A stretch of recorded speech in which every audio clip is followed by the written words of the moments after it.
अस्सलाम वालेकुम students, I hope you all are fine. Class आज हम पढ़ेंगे चैप्टर नंबर 2 कंप्यूटर कंपोनेंट्स। ठीक है, ये हमारा चैप्टर नंबर 2 है और चैप्टर नंबर 2 में हम यहाँ स्टडी करेंगे इंशाल्लाह कंप्यूटर के वो कंपोनेंट्स जो हार्डवेयर हैं। ठीक है, we learn about different types of hardware के डिफरेंट टाइप्स के बारे में हम आज पढ़ेंगे। फर्स्ट हम लोगों का है, यहाँ मैं आपको बताती चलूँ कि सेंट्रल प्रोसेसिंग यूनिट। ठीक है, फर्स्ट टॉपिक हमारे पास आ रहा है सेंट्रल प्रोसेसिंग यूनिट। देन हमारे पास है बसेस, देन मेमोरी में आप लोगों की प्राइमरी सेकेंडरी मेमोरी दोनों मेमोरी आ जाती हैं। उसके बाद हम पढ़ेंगे इनपुट एंड आउटपुट डिवाइसेस के बारे में, देन लास्ट पोर्ट्स के बारे में। ये सब चीज़ें हमारे पास वो हैं जो हार्डवेयर हैं। हार्डवेयर मीन्स के जो कंप्यूटर के कंपोनेंट हैं जिनको हम फिजिकली देख सकते हैं, जो physical pieces of computer system है। ठीक है, फर्स्ट हम लोगों के पास है central processing unit. What is CPU? Central Processing Unit is the brain of computer and it is a main part of computer or logical and arithmetic process take place in CPU। यानी कि हमारे पास CPU क्या है, computer का main part है और brain of computer है। ठीक है, CPU कंसिस्ट करता है 4 पार्ट्स पे। यानी हम लोगों के पास फर्स्ट पार्ट आता है MU, CU, ALU and register. अब आप लोगों को जैसे कि यहाँ पिक्चर शो की जा रही है, पिक्चर में आप लोगों को पता चल रहा है कि हमारे पास सेंटर में क्या है, सीपीयू। अब सीपीयू कितने पार्ट्स में डिस्ट्रीब्यूट हो रहा है, सीपीयू सीयू में हो रहा है और एएलयू में हो रहा है। ठीक है, यहाँ पे सीपीयू हमारे पास जो है वो इस तरीके से डिवाइड है कि इसमें एमयू आता है। MU means memory unit, CU control unit, ALU arithmetical unit and register. ठीक है, अब फर्स्ट हेडिंग हमारे पास है अर्थमेटिक लॉजिकल यूनिट। आप लोग सब पेज नंबर 28 ओपन कीजिए। 28 में लास्ट में आप लोगों के पास लिखा हुआ आ रहा होगा arithmetic and logic unit and CU. ठीक है, फर्स्ट हम एक्सप्लेन ये कर रहे हैं कि अर्थमेटिक लॉजिक यूनिट हमारे पास क्या है। What is arithmetic logic unit? Arithmetic unit ALU perform all arithmetic calculations such as addition, subtraction, multiplication and division and exponent and logical operations such as comparing two values and making simple decision according to program requirements। यानी कि हमारे पास ALU ये है कि इसका जो काम है कैलकुलेशन का काम है, यानी अर्थमेटिक का काम है, यानी प्लस माइनस मल्टीप्लाई, यानी जो मेन ऑपरेशंस हैं वो हमारे पास ये 4 अर्थमेटिक ऑपरेशंस है। लेकिन इसके साथ अदर भी हमारे पास बहुत सारे हैं। फॉर एग्जांपल हम स्टार यूज़ कर रहे हैं या फिर असेंडिंग डिसेंडिंग ऑर्डर का साइन यूज़ कर रहे हैं। जितनी भी हमारी कैलकुलेशन है, जो भी हमने सम अप करना है वो हम किस में करते हैं, ALU में। देन हमारे पास आती है CU। CU stand for control unit. CU control times and sequence of operations of a computer. The computer CPU direct and coordinate all activities of computer. यानी कि यहाँ पे इसका काम ये है कि कंट्रोल करना, यानी जैसे सुपीरियर होता है ना, तो कंट्रोल, जैसे पावर फॉर एग्जांपल एक टीचर है, टीचर के पास क्या पावर होती है, वो सारे स्टूडेंट्स को कंट्रोल करके रखती है।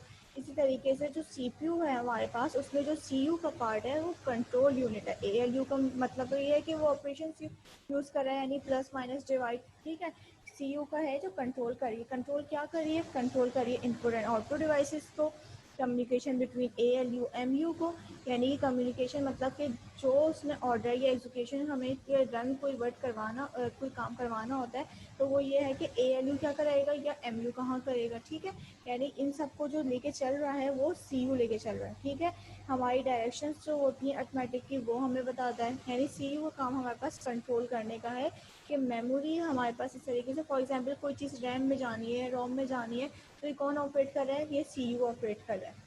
ठीक है, इसके बाद हमारे पास टॉपिक आता है मेमोरी यूनिट का। Memory unit is a place where our programs, data and information are used to temporary and permanently। Temporary और परमानेंटली के यहाँ पे क्या मतलब है, टेम्परेरी मीन्स कि वो हमारे पास स्टोरेज या वो इन्फॉर्मेशन जो हमारे पास वक्ती है। ठीक है, और परमानेंट का क्या है कि वो चीज़ मेमोरी या वो चीज़ जो हमारे पास परमानेंट है, ठीक है। इसी तरीके से यहाँ पे आपको डायग्राम में शो हो रहा है प्राइमरी मेमोरी। तो प्राइमरी में दो मेमोरी आ रही है, RAM and ROM. What is RAM and what is ROM? RAM stand for class random access memory. ये वॉलीटाइल मेमोरी होती है। वॉलीटाइल मेमोरी उसको कहा जाता है जो टेम्परेरी मेमोरी होती है, ठीक है। ये जो होती है ये not a pre program memory, यानी कि ये प्री प्रोग्राम मेमोरी नहीं होती। इसको आप आराम से इरेज भी कर सकते हैं, ऑल्टरनेट भी कर सकते हैं, या फिर इसको दोबारा से आप जनरेट भी कर सकते हैं, यानी इसको आप एक तरीके से एडिशन या फिर एडिट इसको कर सकते हैं, ठीक है। जो हमारे पास रैम है।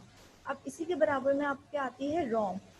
रोम stand for read only memory. ये कौन सी मेमोरी होती है? ये नॉन वॉलेटाइल मेमोरी होती है, जो कि परमानेंटली मेमोरी होती है, ठीक है। अब इसमें ये होता है कि इसमें आप कुछ भी इरेज नहीं कर सकते, कुछ भी चेंजिंग नहीं कर सकते, या ऑल्टरनेट उसको नहीं लेके जा सकते। तो ये जो मेमोरी जो आपकी परमानेंटली मेमोरी होती है वो होती है रोम, और जो आपकी टेम्पररी मेमोरी होती है वो होती है रैम, ठीक है। अब रैम और रोम का हम कॉन्सेप्ट इस तरीके से भी क्लियर कर सकते हैं कि फॉर एग्जांपल अगर हमने कोई वर्क किया है, ठीक है, वर्क किया है, अचानक से हम लोड शेडिंग हो गई या कोई भी रीज़न से वो कंप्यूटर बंद हो गया, तो जो काम हमारे पास रह गया यानी जो हमारे पास सेव हो गया वो हमारे पास क्या होगा? रोम।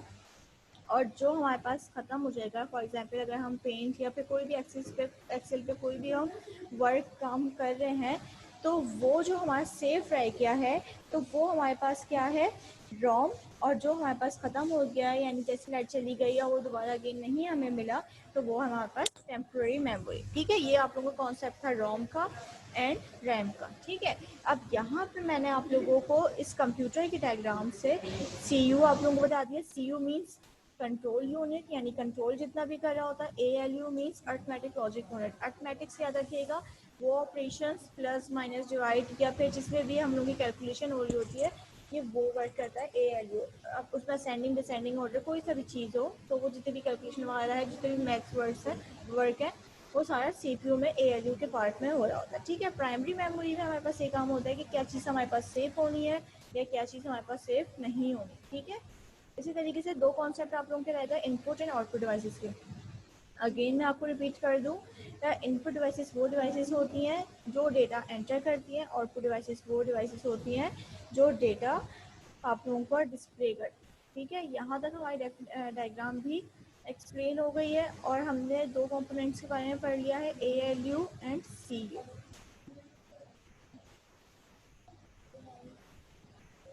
यहाँ CU का पैराग्राफ आप लोगों को शो हो रहा होगा। CU के पैराग्राफ में आप लोगों को अगेन बता दूँ कि जितनी भी चीज़ें, फॉर एग्जांपल अगर हमने एक डेटा एंटर किया, ठीक है, अब वो डेटा हमने कौन सी ड्राइव में सेव करना है या कौन सी USB में सेव करना है, जहाँ पे भी सेव करना है, तो हमने इंस्ट्रक्शंस दी।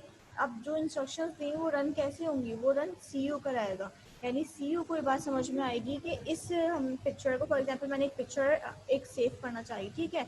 अब उसके लिए मैंने डेस्कटॉप भी मेरे पास अवेल है और फिर मेरे पास ड्राइव भी है, यानी कहीं पर भी मैं सेव कर सकती हूँ, लेकिन मैंने एक अलग से फ़ोल्डर भी बनाया हुआ है कि मुझे उसी फ़ोल्डर में ही ये पिक्चर सेव करनी है।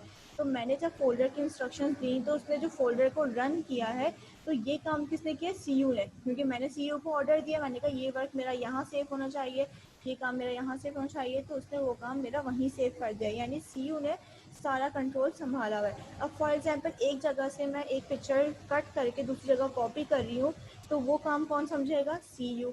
और इसी तरीके से अगर मैंने कुछ कैलकुलेशन करनी है, फॉर एग्जांपल एक्सेल पर मैंने कैलकुलेशन करनी है कुछ फॉर्मूलेस वगैरह, वो काम कौन करेगा? वो काम करेगा ALU, क्योंकि जितने भी ऑपरेशन मैथ्स के जितने भी हमारे पास कैलकुलेशन है वो सारा कंट्रोल किसके पास है? ALU के पास है, ठीक है। इसी तरीके से हमारे पास ये दो कॉन्सेप्ट आ गए। नेक्स्ट कॉन्सेप्ट हमारे पास ये है कि रजिस्टर, ठीक है। रजिस्टर हमारे पास क्या है? रजिस्टर हमारे पास क्या है? एक वॉलेटाइल यानी एक टेम्पररी मेमोरी है, ठीक है। ये मेमोरी क्या है? ये एक पार्ट ऑफ CPU है। अब इसमें क्या होता है, इसमें ये ना जो CPU अगर आप लोगों ने कभी खोला हो तो उसमें पता चलेगा कि ये प्रोसेसर से बिल्कुल करीब होता है रजिस्टर। रजिस्टर में क्या काम होता है? रजिस्टर के 14 बेसिक रजिस्टर्स होते हैं जो कि वो शेयर हो रहा होता है ALU और CU, ठीक है। क्लास यहाँ तक आप लोगों के लेक्चर समझ में आया है? और फिर किसी के पास कोई क्वेश्चन है तो पूछ सकता है।